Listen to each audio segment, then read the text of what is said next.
हमारे बीच में अभी जो मैं अगला प्रश्न पूछने जा रहा हूँ, अभी प्रफुल्ल जी ने कहा कि जिन्होंने कईयों के चेहरे उघाड़े हैं, मगर आज हम में से बहुत सारे लोग शायद पहली बार अंशुल सक्सेना का चेहरा देख रहे हैं, जिनके 1 मिलियन फॉलोअर हैं, मगर उन्हें आमने सामने बहुत सारे लोगों ने नहीं देखा। मैं सदन से आग्रह करूंगा कि तालियों के साथ स्वागत करें अंशुल सक्सेना का। अंशुल सक्सेना को हम जानते हैं तथ्यों को बारीकी के साथ पकड़ने के लिए। इनके जो थ्रेड होते हैं बहुत इन्फॉर्मेटिव होते हैं, बहुत गहराई से काम करते हैं। आप लोगों को इतना उजागर करते हैं, इतना छुपके क्यों रहते हैं, पहली बात। और दूसरा, ये जो काम करते हैं, आपकी कोई टीम है या आप उसके टूल्स हैं, उसके बारे में मैं जानना चाहूँगा। Anshul.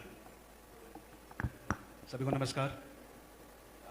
Thank you so much कि मैं यहाँ पे आ जाया हूँ, और शायद मैं जितनी भी यहाँ पे बाकी लोगों से सबसे छोटा हूँ, तो हो सकता है कि अगर मुझसे कुछ इधर उधर कुछ बोल जाऊँ तो मुझे माफ़ कर दीजिएगा।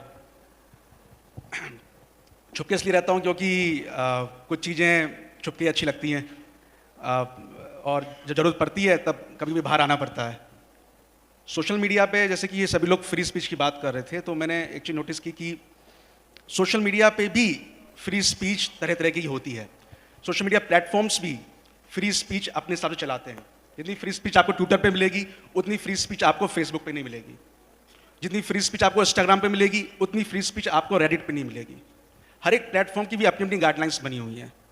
मैंने देखा है, काफ़ी टाइम ऑब्जर्व किया कि ऐसा भी होता है कि जितने भी सोशल मीडिया प्लेटफॉर्म्स हैं, उनके जितने फाउंडर रहे हैं या उनके जो स्टाफ मेंबर्स हैं, उन सभी ने कहीं ना कहीं ये एडमिट किया है अपने इंटरव्यूज़ में या कहीं ना कहीं कि सभी social media platforms left leaning हैं। और ये देखने को मिलता है कि जो दूसरे आइडियोलॉजी के लोग होते हैं, जब वो अपनी बातें कहते हैं तो उनके अकाउंट्स किस तरीके से रिमूव कर दिए जाते हैं, डिलीट कर दिए जाते हैं। हमारे पास ट्रू इंडोलॉजी का एग्जाम्पल है, हमारे पास मेग अपडेट्स का एग्जाम्पल है। तो सोशल मीडिया पे भी सर्वाइव करना भी एक बहुत बड़ा, मतलब हम जैसे लोगों के लिए वो भी एक बहुत बड़ा स्ट्रगल है, क्योंकि आप लोग अपने इन्फॉर्मेशन देते हैं, न्यूज़ देते हैं, अपने ओपिनियंस देते हैं। जरूरी नहीं है कि आप इतनी मेहनत करो उसके बाद आपका अकाउंट आगे आके कब डीएक्टिवेट हो जाए, सब कुछ पता नहीं होता है।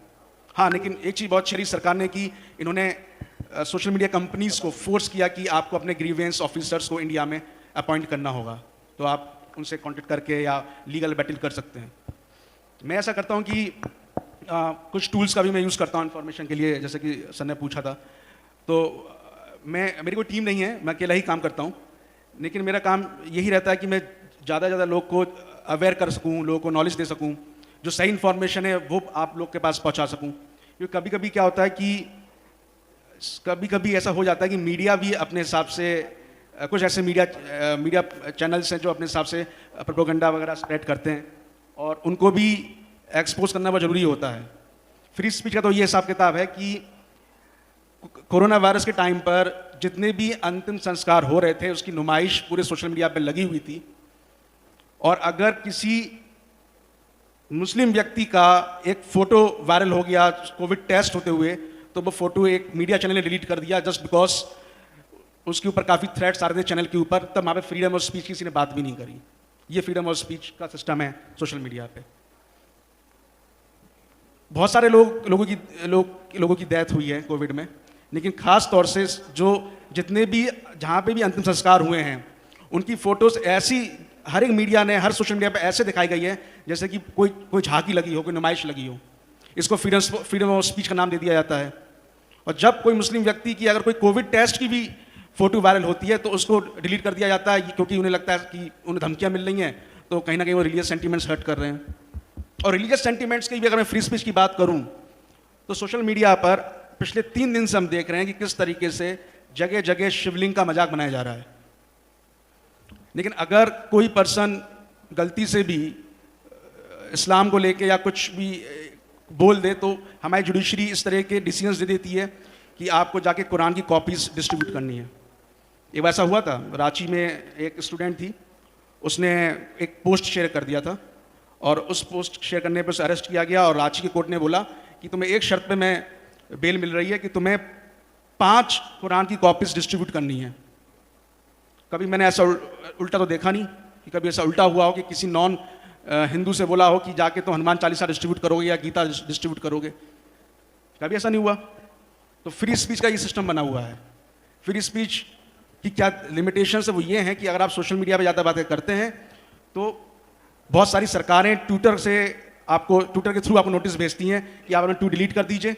और आप डिलीट नहीं करेंगे तो आप अपना एक खुद से लॉयर वगैरह देख लीजिए, खुद से लीगल प्रोसेस देख लीजिए। मेरे पास करीबन 78 ईमेल्स ऐसे आए हुए हैं, 78, ट्विटर से भी, फेसबुक से भी और इंस्टाग्राम से मिला जुला कर। मैंने आज तक एक भी ट्वीट डिलीट नहीं किया। जब आप सही हो तो किस बात का डरना है, किस बात से टेंशन लेना है। हाँ, बस ये है कि कभी कभी सिक्योरिटी थोड़े ऐसा होता है कि थ्रेट्स आ जाते हैं, तो उस वजह से थोड़ा सा मैं अपने आप को बंद कमरे में ही बेटर फील करता हूँ। क्योंकि बहुत बार ऐसा हुआ है कि अगर आप कहीं बाहर जाओ या कहीं कुछ जाओ तो लोग आपको जिस निगाह से देखते हैं उससे मालूम पड़ जाता है कि ये आपका सपोर्टर है या ये आपके अगेंस्ट है। अगर वो आपके देख के हंस रहा है तो समझ जाते हैं चलो अपना ही बंदा है। और जहाँ उसने ऐसी ऐसी निगाहें करी तो मैं साइड से निकल जाता हूँ कि भाई क्या पता क्या हो जाए। क्योंकि यहाँ पे तो ऐसी सिस्टम बना हुआ है ना। क्योंकि प्रॉब्लम ये है कि आज अगर कोई पर्सन, चाहे रतन लाल जी दिल्ली यूनिवर्सिटी प्रोफेसर हैं और बाकी चीज़ें हैं, इन्होंने शिवलिंग को लेके कुछ भी, बहुत सारे लोग मजाक बना रहे हैं, उस पर हम लोग क्या करते हैं सोशल मीडिया पे पुलिस को टैग करके बोलते हैं कि भाई इसको अरेस्ट कीजिए, ये हमारे रिलीजियस सेंटिमेंट्स हर्ट कर रहा है। एक सही तरीका है, पुलिस को ही इन्फॉर्म किया जाता है। लेकिन दूसरी साइड अगर ऐसा कुछ हो जाता है तो क्या होता है, आपका पुलिस वाले भी उठा के जेल में डालेंगे, और अगर आप जेल से गलती से बाहर आ गए तो कोई गारंटी नहीं है कि आप जिंदा रह सकोगे या नहीं रह सकोगे, और आपके घर पे भी आग लगाई जाएगी। बेंगलुरु वायलेंस में हमने यही देखा लास्ट ईयर 2020 में, जो बेंगलुरु राइट्स हुए थे, कांग्रेस के एमएलए के नेफ्यू ने एक पोस्ट शेयर कर दिया था। वो अरेस्ट भी हुआ, जेल भी गया, पर बेंगलुरु में आग भी लगाई गई। और फिर मीडिया ने दिखाया देखो कैसे एक बहुत अच्छी ह्यूमन चेन बनी हुई है, आग लगा के ह्यूमन चेन बना रहे हैं। कोई सेंस इस बात का? तो यहाँ पर दोनों के कॉन्सिक्वेंसेस में भी काफ़ी अंतर है। और फ्री स्पीच का तो हिसाब किताब ऐसा है कि मुझे ऐसा लगता है कि इंडिया में फ्री स्पीच की बात हम तभी करें जब वो दोनों साइड से इक्वल हो। एक के ऊपर तो आपने लिमिटेशंस लगा दी हैं कि आपको ये बोलना है, ये नहीं बोलना है, यहाँ पर रिलीजियस सेंटिमेंट्स हट हो रहे हैं, आपके अगेंस्ट ऐसा प्रोटेस्ट हो रहा है जहाँ पर सर तन से जुदा किया जा रहा है। और दूसरी तरफ आप जो चाहें वो बोल सकते हैं। आप दुर्गा माँ को प्रोस्टिट्यूट कह सकते हैं जेएनयू में, आप जो चाहें वो कह सकते हैं फ्री स्पीच के नाम पर। आप फ्री स्पीच के नाम पर भारत तेरे टुकड़े होंगे बोल सकते हैं। आप फ्री स्पीच के नाम पर ये कर सकते हैं कि आप किसी के रिलीजन के जितने भी रिचुअल्स हैं उस पर कुछ भी कह सकते हैं। तो ये एक तरफ क्यों करना है, हर जगह करो। सबसे बड़े जो फ्रीडम ऑफ स्पीच के अपने आप को चैंपियंस मानते हैं, मुझे लगता है वो स्टैंड अप कॉमेडियंस हैं। लॉकडाउन के टाइम पे मैंने बहुत वीडियोस देखी उनकी, क्योंकि उस टाइम खाली बैठे थे तो वो सब देख रहा था। मैंने देखा कि वो फ्रीडम ऑफ स्पीच के नाम पे जो उनका डार्क ह्यूमर होता है वो सिर्फ एक रिलीजन पे ही होता है। एक बार किसी ने कोशिश करी थी, ऐसा एक बार हुआ है हमारे देश में कि ऑल इंडिया बकचोद AIB नाम की जो संस्था है, उन्होंने एक बार गलती से क्रिश्चियन धर्म के ऊपर कुछ बोल दिया था।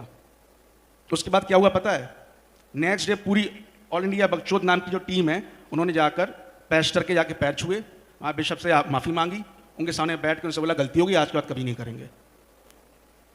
इस्लाम पे भी एक बार किसी ने थोड़ी सी कोशिश करी थी, लेकिन वो कोशिश करने से पहले ही उसका पूरा फंक्शन ही खत्म हो गया। लेकिन आपको भगवान राम से लेके माँ सीता को लेके हर तरह के जोक्स मिल जाएंगे। ये स्टैंड अप कॉमेडी का डार्क ह्यूमर है। और फिर ये बोलते हैं कि देखो आप लोग हमारी फ्रीडम ऑफ स्पीच के अगेंस्ट जा रहे हो। भाई फ्रीडम ऑफ स्पीच एक रेस्पॉन्सिबिलिटी है। हमें डाइवर्सिटी में रहते हैं और यहाँ पे तरह तरह के लोग रहते हैं, तो फ्री स्पीच एक रेस्पॉन्सिबिलिटी है जो काफ़ी सारे लोग नहीं समझते।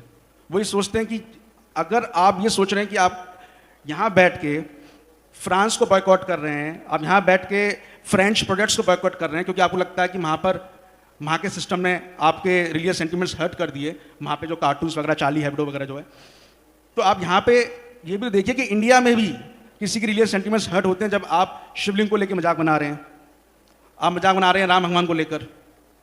तो आपके सेंटिमेंट्स और हमारे सेंटिमेंट्स कुछ भी नहीं, तो ऐसा नहीं चलेगा ना। फ्री स्पीच की अगर आप बात कर रहे हैं तो पहले इक्वलिटी की बात कीजिए। अगर आप क्वेश्चन कर सकते हैं तो हम भी क्वेश्चन कर सकते हैं। जी, थैंक यू। बहुत सुंदर।